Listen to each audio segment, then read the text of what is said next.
Estamos aqui para dar voz ao povo, em defesa dos cidadãos, pela dignidade humana. Todos temos deveres, mas também todos temos direitos. Será que existe justiça? Isto é o povo a falar.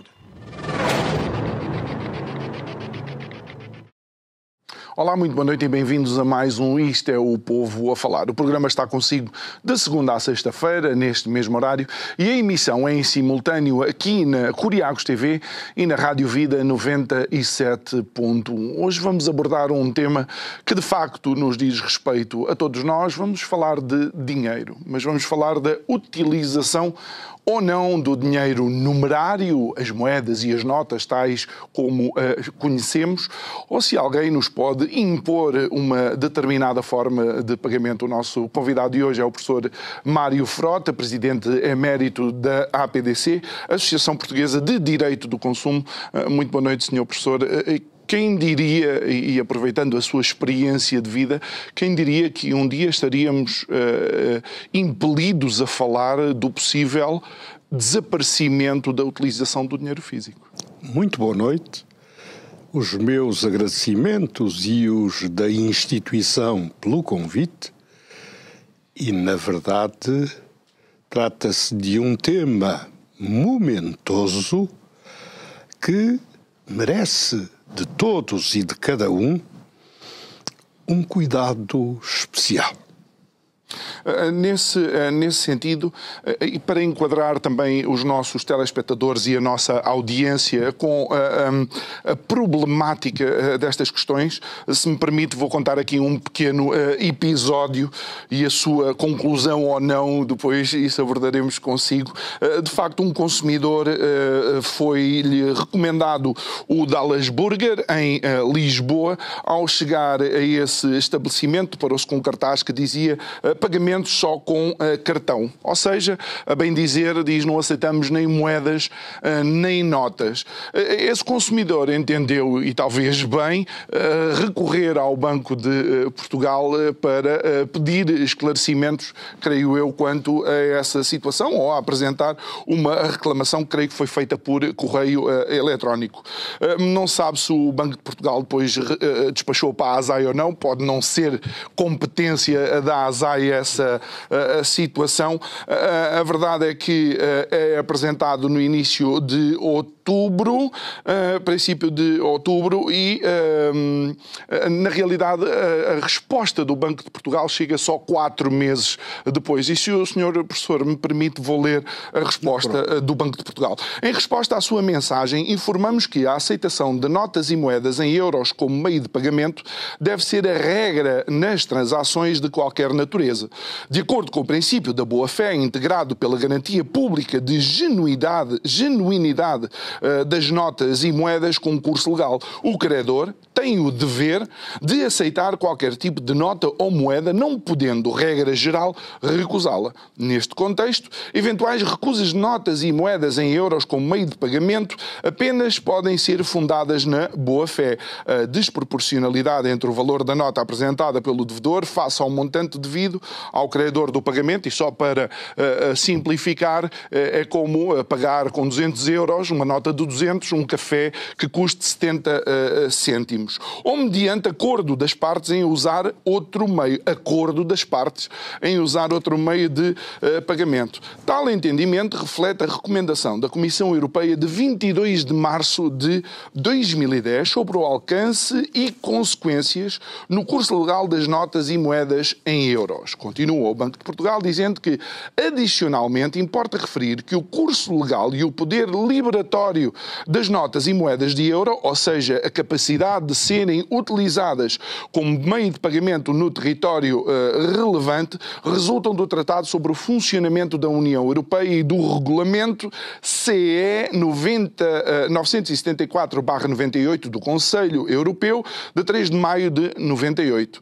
Não obstante, os normativos acima referidos não estabelecem sanções relativas à recusa de aceitação de notas e moedas metálicas em euros para satisfação de um crédito. Desta recusa recusa decorrem consequências que respeitam à relação contratual existente entre as partes, sendo que, nos termos do Código Civil português, o dever cumpre a obrigação quando realiza a prestação a que está vinculado, podendo inclusive o credor incorrer em mora quando, sem motivo justificado, não aceita a prestação que lhe é oferecida. Senhor Professor, eu entre isto e qualquer outra peça ficcional de Spielberg, eu estou quase na mesma. Pode dizer-se com efeito, numa abordagem preliminar, por um lado, que uma resposta destas em 4 meses é algo de elucidativo da forma como as instituições públicas funcionam. E sobre isso não teria interesse em me pronunciar sobre a morosidade. Já o fiz muitas vezes. E, em regra, preside a todos estes eventos. Em segundo lugar, importa dizer que, de modo parcial, o Banco de Portugal tem razão. Na exata medida em que, quando, e isso tem que ver com uma observação sua de início, quando o regulamento de 98, que introduziu o euro, que só em 2002 viria efetivamente a circular de forma fluida no mercado ou nos mercados, em relação aos 11 países que aderiram à eurozona, quando isso acontece, estávamos efetivamente longe de supor que a moeda digital invadiria todos os segmentos, todos os domínios. E, portanto, não se acautelou no plano interno, e os países em geral o não fizeram, mediante uma disposição legal complementar que previsse com efeito, perante eventual recusa, uma sanção. Daí que se diga, e nesta altura, efetivamente as sanções não estavam na livre disposição da própria instituição, no caso da Comunidade Económica Europeia, mais tarde Comunidade Europeia, e, portanto, isso caberia aos Estados-membros. Sucede, porém, que essa é só uma parte da solução. Ou, por outra, da ausência dela, porque não há, com efeito, no imediato, uma sanção para a recusa da aceitação da moeda com curso legal. Então, mas isso é ou não é uma lacuna na lei, senhor? E é uma lacuna grave. Mas ao Banco de Portugal exige-se muito mais. Porque a moeda com curso legal é a moeda com curso forçado.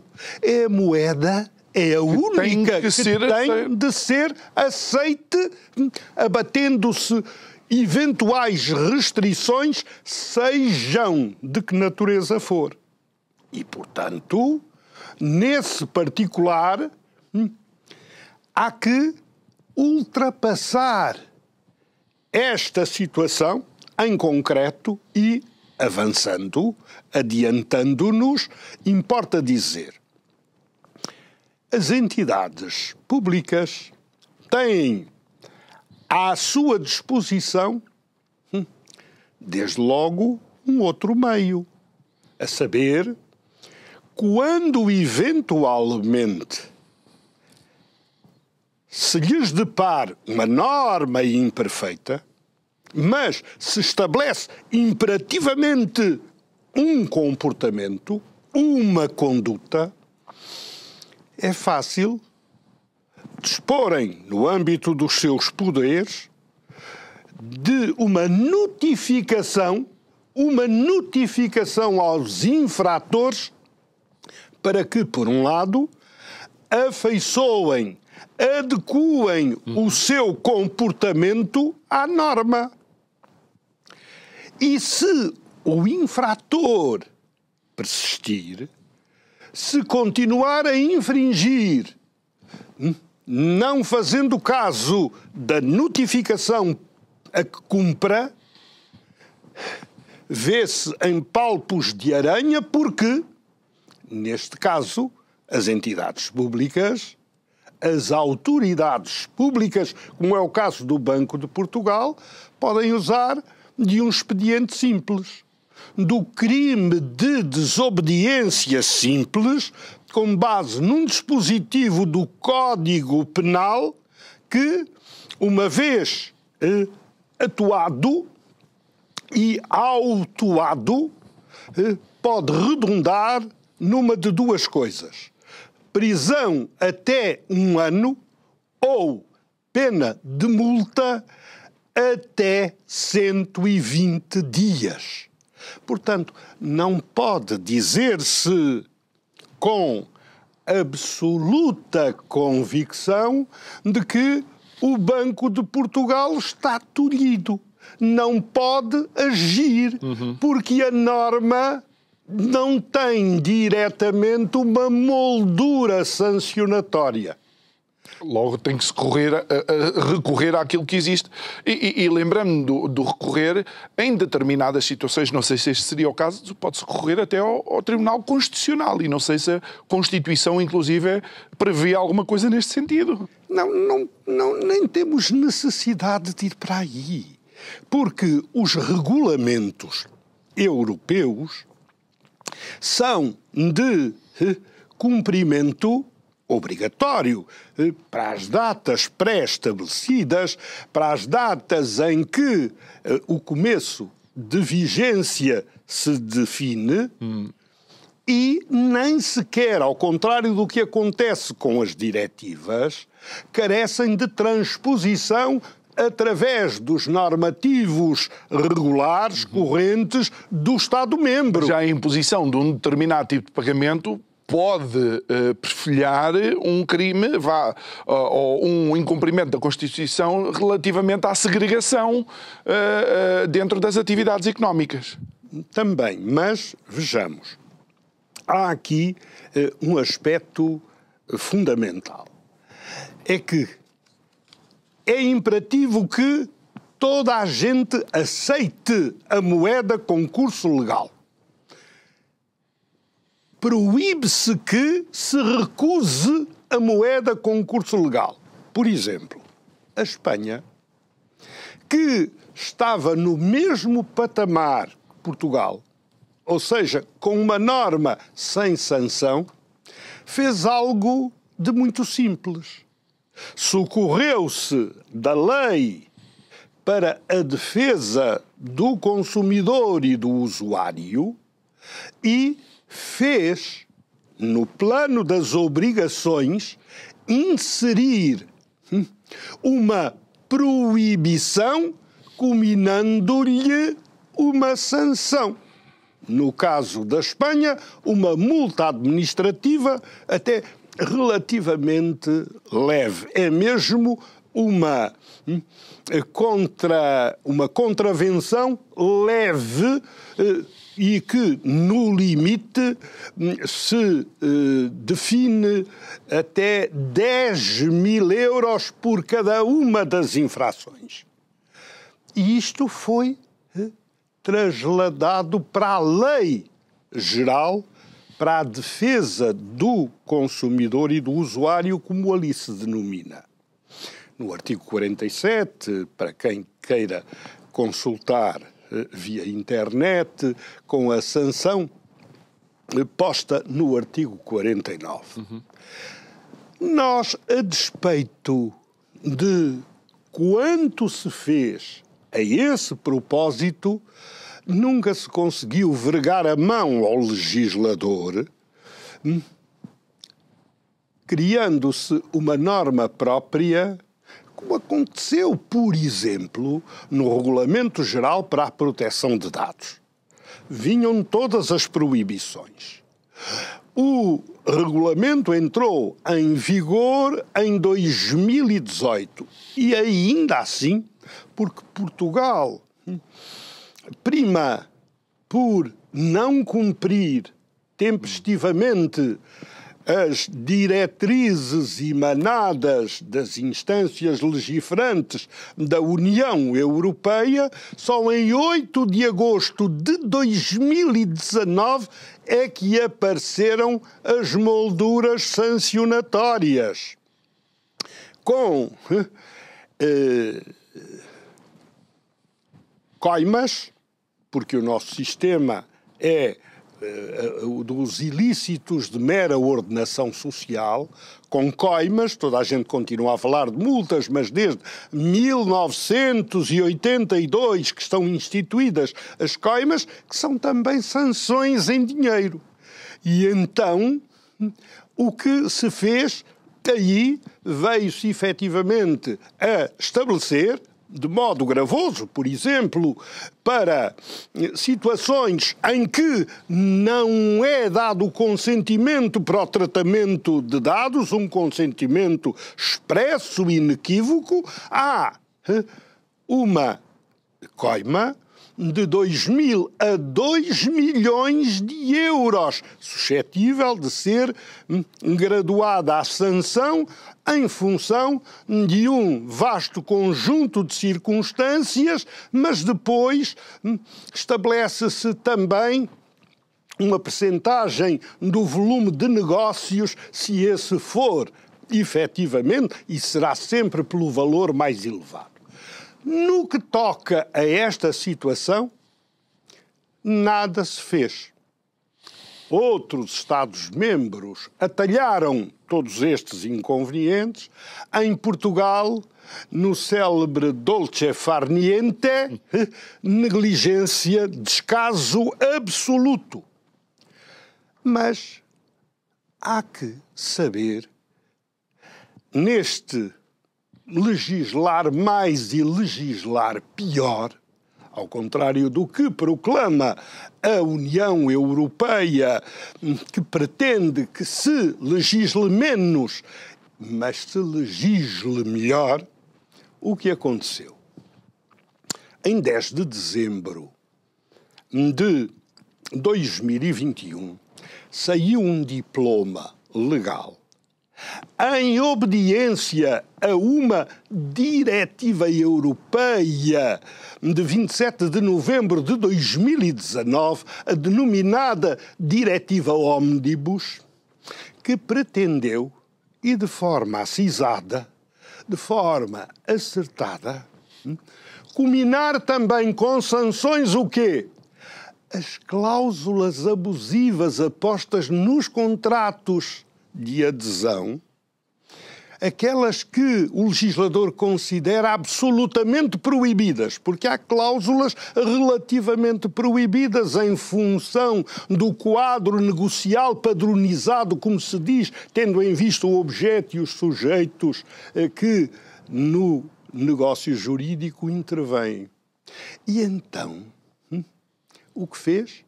Estabeleceu um quadro sancionatório. E mais, num dos seus dispositivos, impõe que sejam os reguladores a fiscalizar, a instruir os autos e a infligir as sanções, a aplicar as coimas. E mais, ao contrário do que sucedeu em Espanha, em que a infração é leve, aqui nós estamos perante contraordenações económicas muito graves, nos termos do número 1 do artigo 34A da Lei das Condições Gerais dos Contratos, que remonta a 25 de outubro de 1985. E que quadro é este? Consoante a dimensão da empresa. E qual é, efetivamente, esse precipitado? Para microempresas, de 3.000 a 11.500 euros. Para as pequenas empresas, de 8.000 a 30.000 euros. Para as médias empresas, de 16 a 60.000 euros. E para as grandes empresas, de 24.000 a 90.000 euros. Sendo certo que, neste caso, ao invés do que entende o Banco de Portugal de forma absolutamente censurável, nós temos norma. Porque quando a Dallasberger diz de forma imperativa pagamentos só com cartão, não aceitamos notas nem moedas metálicas, está efetivamente a estabelecer, seja qual for o suporte, e aqui temos um cartaz que é prévio à contratação. Quando se diz que, e o Banco de Portugal diz-lo aí, quando refere que o consumidor, devedor, cumpre a sua obrigação pagando. Pagando como? Se lhe não aceitam o dinheiro. Não sei se se lembra de 2 ou 3 intervenções da Joana Amaral Dias, uma em relação a uma rede de padarias em Lisboa e outra também um destes estabelecimentos de comida rápida, em que nada, inclusivamente a Carris, neste momento está a fazer em determinadas linhas a mesma coisa. E deu-se este fenómeno curiosíssimo.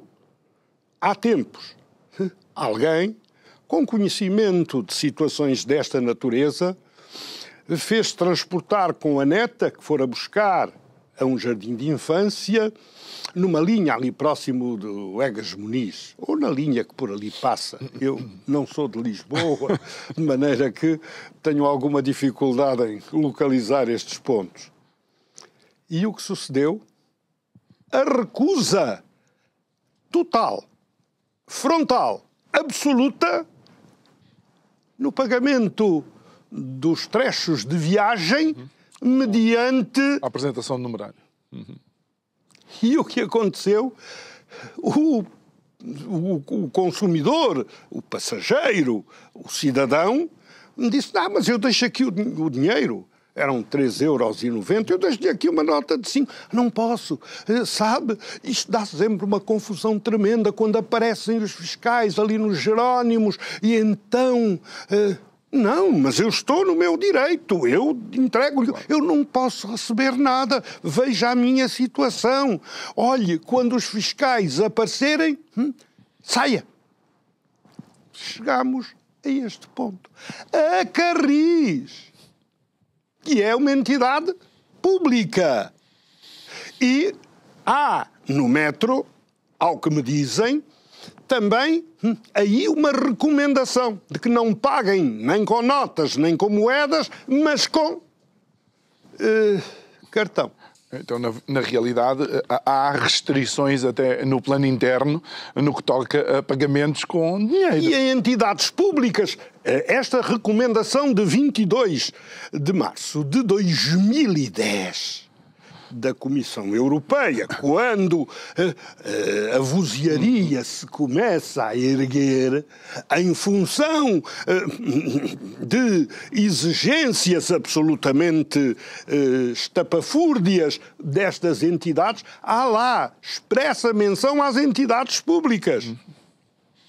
Professor, mas não acha que, por exemplo, há uma argumentação que nos deve deixar, no mínimo, furiosos, porque algumas destas decisões são tidas com a desculpa de que estamos a lutar o branqueamento de capitais? Acha que é esse avô que com a sua neta estão a branquear dinheiro quando querem pagar com 5 euros um trecho da Carris? Não faz sentido nenhum. Aliás, é facto. E a Denária Espanha, dilo num decálogo que, se tempo houver, poderemos, com recurso a este suporte de papel, vir a revelar, a enunciar, é que o branqueamento faz-se por outras formas. Já viu, a propósito inclusivamente das fraudes digitais, os valores exponenciais, 4.500 milhões num simples semestre, no último semestre de 2023, segundo dados autorizados. Todos os dias as fraudes sobem de tom. E nós, que, em termos correntes, perante a disrupção dos sistemas, ficamos privados de bens de primeira necessidade se não houver um aprovisionamento em notas e moedas, não podemos dar de barato que mergulhamos sem podermos sequer vir pedir termossos cá acima, mergulhamos efetivamente neste mar imenso do digital com riscos de liberdade pessoal em toda a linha. Mas atenção, vamos à solução que o Banco de Portugal deveria dar, vamos à solução que o Banco de Portugal tem de dar. Perante uma cláusula constante dos contratos singulares, com base nas condições gerais, genericamente estabelecidas, recusamos a aceitação de moeda com curso legal. Só aceitamos pagamentos em cartões de débito ou de crédito. O Banco de Portugal tem de os autuar imediatamente, porque o Banco de Portugal é o regulador.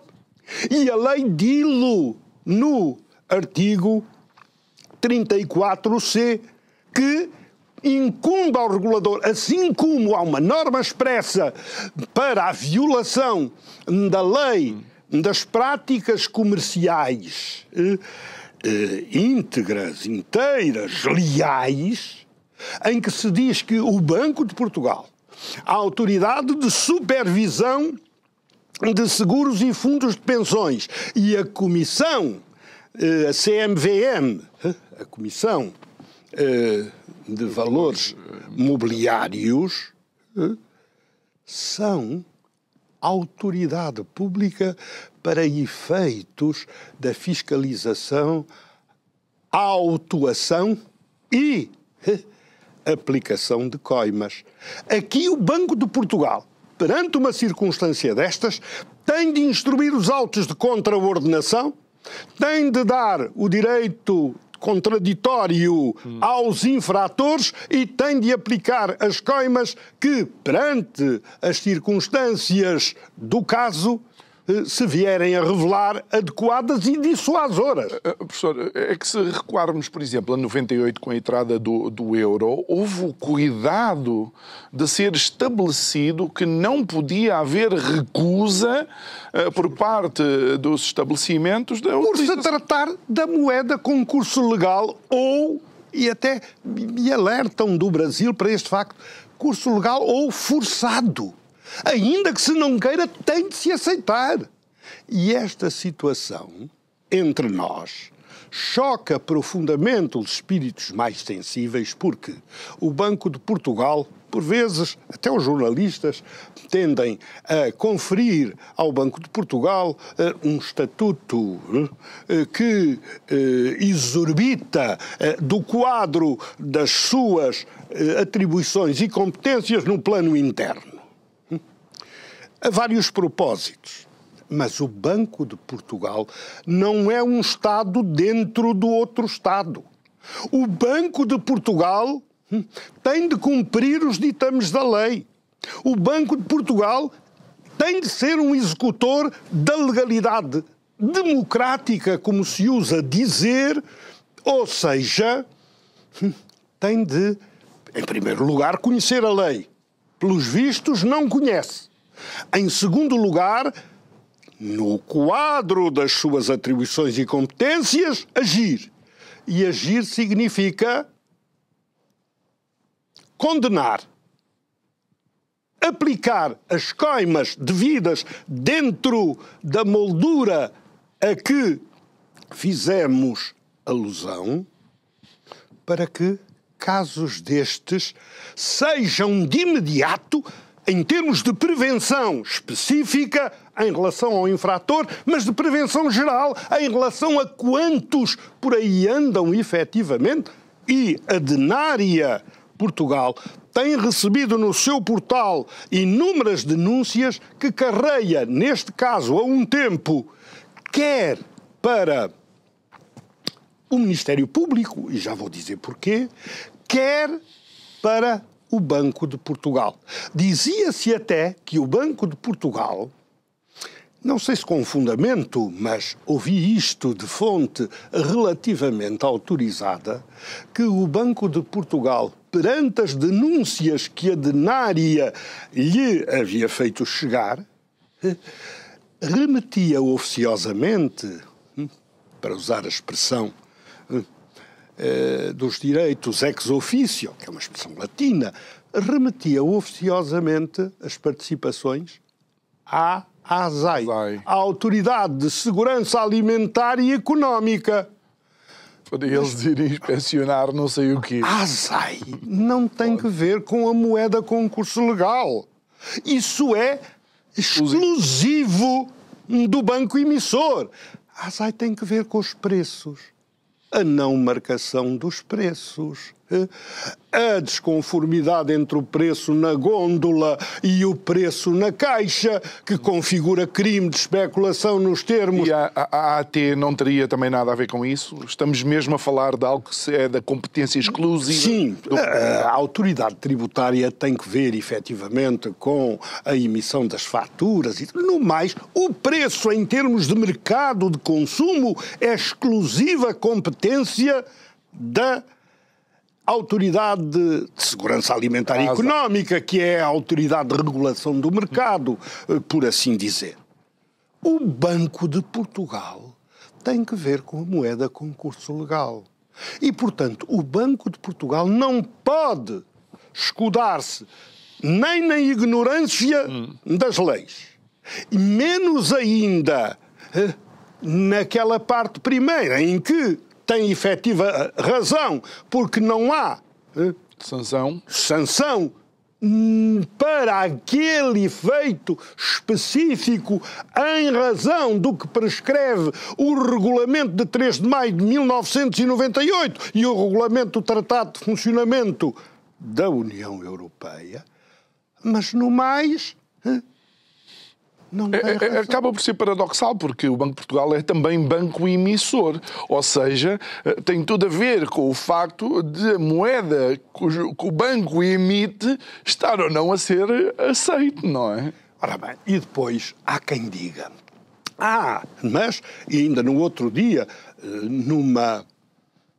eu diria até numa relação indireta, o articulista de um diário onde eu trago também regularmente uma colaboração sobre estes temas, e quando eu dizia que a introdução do euro digital não afastaria o euro físico, o dinheiro em espécie, de harmonia com os cânones do dinheiro, uns dizem de curso legal, eu prefiro dizer com curso legal, a dizer-se, com a introdução do euro digital, isso é algo que a Europa tende a afirmar-se também para afastar o oligopólio das moedas digitais de outras origens, as próprias propostas, há duas propostas sobre a mesa,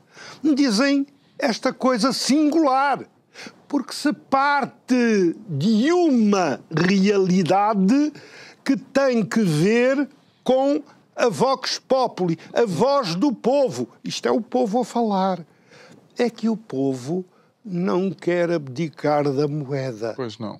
60% dos europeus, e na zona euro temos neste momento 20 Estados-membros, à razão de 326 milhões de cidadãos, 60% pretendem efetivamente preservar a moeda com curso física, aquela moeda em que se toca, que se manuseia, e não o digital, que acaba, na realidade, por nos escapar. Veja, e nós, a Espaços, vimos trazendo os valores em que ancora a moeda com curso legal. Um deles é sabermos com que podemos contar. Porque em termos de controlo de gastos, o digital é um vestavias. É uma via fácil para o sobreendividamento, para o endividamento excessivo, com os juros sobre os juros, o tal anatocismo. O não ver o dinheiro a sair. Ora bem, e quando temos em nosso poder notas e moedas, quando chega ao fim... E neste caso há um estudo do Banco de Portugal de maio do ano transato interessante, porque leva para algo que as pessoas talvez não equacionem quando falamos no desaparecimento do dinheiro físico. É a capacidade do dinheiro físico nos manter e dar anonimato. Esse é um dos pilares, porque, desde logo, essa horda imensa, ou por outra, essa legião de pobres que nós infelizmente temos, e outros países também, estima-se em 30 milhões na União Europeia, nós andamos a roçar os 3 milhões, embora por vezes apareça quem afirme que é só 1.700.000, ou 2 milhões, ou 2.250.000. Esses não têm acesso a contas bancárias. Mesmo os serviços mínimos bancários não atraíram muita gente, como se julga saber.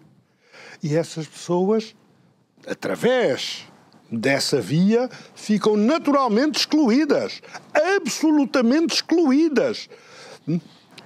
Isabel Jonet dizia, a 22 de fevereiro do ano passado, a quando do lançamento da Denária Portugal, que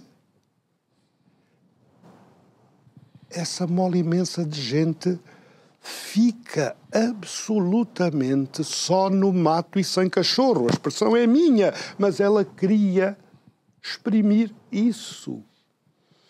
Aliás, há dificuldades, por vezes, de monta no acesso, mesmo por parte de pessoas que disponham de cartões para o levantamento em pontos de dinheiro por esse imenso país, nos lugares nem sempre os mais recônditos, porque não se cumpre uma função de um serviço essencial, tal como a água, a energia elétrica, o gás de petróleo liquefeito canalizado, as comunicações eletrónicas, os serviços postais, os transportes públicos, a saúde, a educação, que é o do acesso ao dinheiro.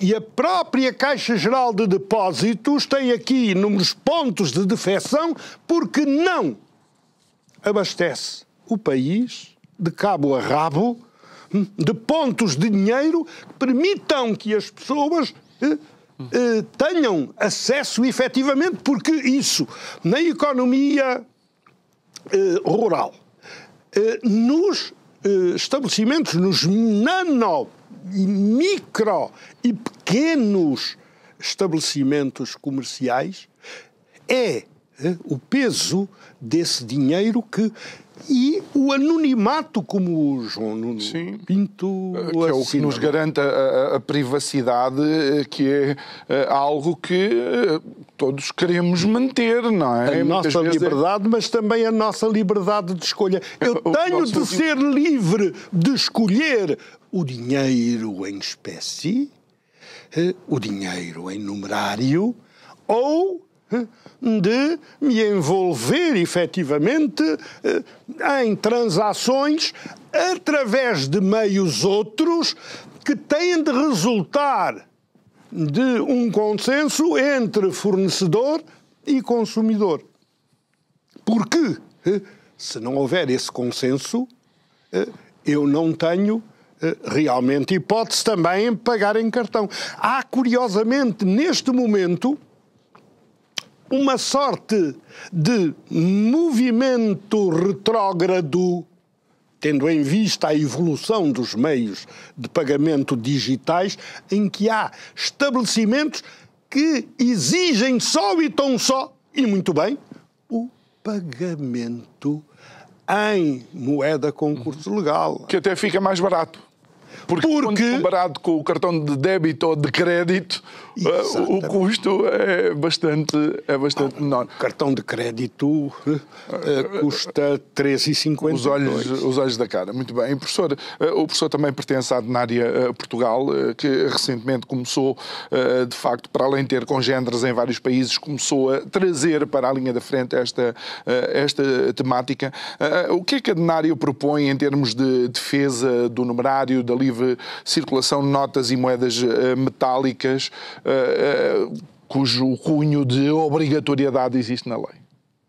A Adenária Portugal parte, efetivamente, de uma posição de moderação. Em primeiro lugar, não quer, qual Dom Quixote, esgrimir o que quer que seja contra moinhos de vento, porque não está contra o digital. A Adenária Portugal o que pretende é que, por um lado, se garanta a universalidade do dinheiro com curso legal, que está na sua essência. Em segundo lugar, que se confira, e isso é algo que tem suporte constitucional, o direito à proteção dos interesses económicos do consumidor, que o número 1 do artigo 60 do texto fundamental consagra, a saber que o consumidor possa, por sua livre disposição, optar entre o dinheiro físico, o dinheiro em espécie, ou o dinheiro digital. E depois defende a inclusão, porque o dinheiro é inclusivo. O dinheiro digital segrega, discrimina. O dinheiro físico inclui. E, por outro lado, é que não nos podemos esquecer que o dinheiro com curso legal é um dos suportes da soberania. É um sustentáculo da soberania. Mas é também um direito fundamental dos cidadãos. E é um serviço público essencial. Professor, podemos de alguma forma dizer que também o dinheiro físico, a sua existência, é um dos últimos garantes de segurança em termos de crise, por exemplo? Veja-se o que está a acontecer na Suécia.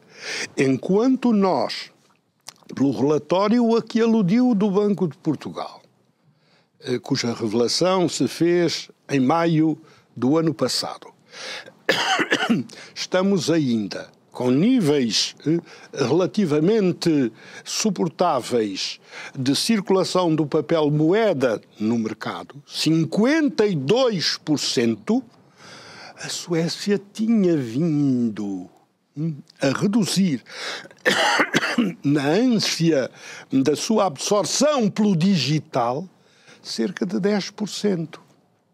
Com as situações dos ciberataques, das disrupções dos sistemas, toda a gente tremeu. Não como diria o outro político, eles até tremem, não pagamos a dívida, e os bancos alemães até tremem. Neste caso, estavam todos numa posição periclitante de uma fragilidade patente. Porquê? Porque quem não tem dinheiro físico nos bolsos não tem acesso aos bens essenciais. Já nem falamos dos bens supérfluos, dos bens essenciais. E essa é que é a grande razão. E depois temos este paradoxo incrível de que quase que colocam um medo em cima do dinheiro físico, e se olharmos para muitas das grandes fraudes que têm acontecido nos últimos tempos, tem a ver com as NFTs, tem a ver com moedas digitais, que são, até se utiliza a expressão que é o pump and dump, ou seja, dão uma força muito grande àquela moeda só para a venderem logo a seguir, e quem comprou ficou sem nada. Na penúria. Ora bem, mas é exatamente contra o pesadelo decorrente, efetivamente, dessas ofertas paradisíacas, que tem de se agir. E, portanto, através de quê? Através da educação. Da educação para a cidadania, da educação para o consumo, através da informação, de uma informação criteriosa, e através da proteção da posição jurídica dos cidadãos consumidores, que muitas vezes não está efetivamente tão estruturada quanto por vezes se apregoa.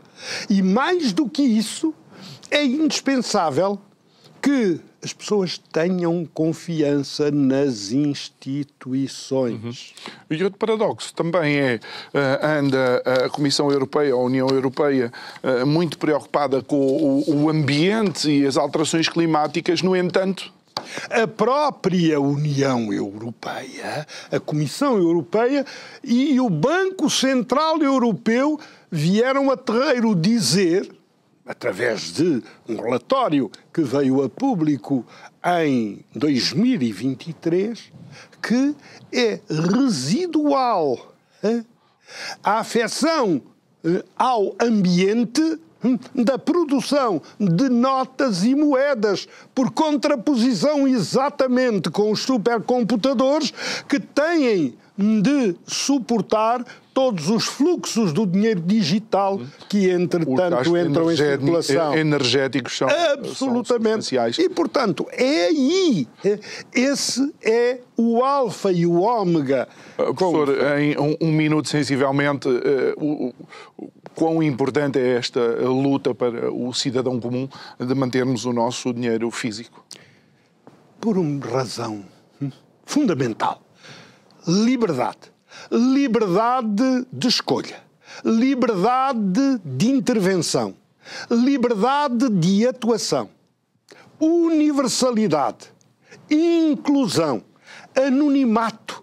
Nós não queremos ver o rastro do nosso cartão por aí fora, a saberem efetivamente a que horas nos deitamos, o que comemos, por onde passamos, com quem nos encontramos, designadamente quando haja partilha de despesas numa refeição qualquer, num restaurante, e, portanto... Eles não têm nada a ver com isso. Liberdade. Professor. Liberdade liberdade. O professor Mário Frota, muito obrigado por ter estado aqui connosco. O professor Mário Frota, presidente emérito da Associação Portuguesa de Direito do Consumo. Obrigado a si que nos acompanhou neste programa. Já sabe, pode rever esta conversa subscrevendo o nosso canal de YouTube.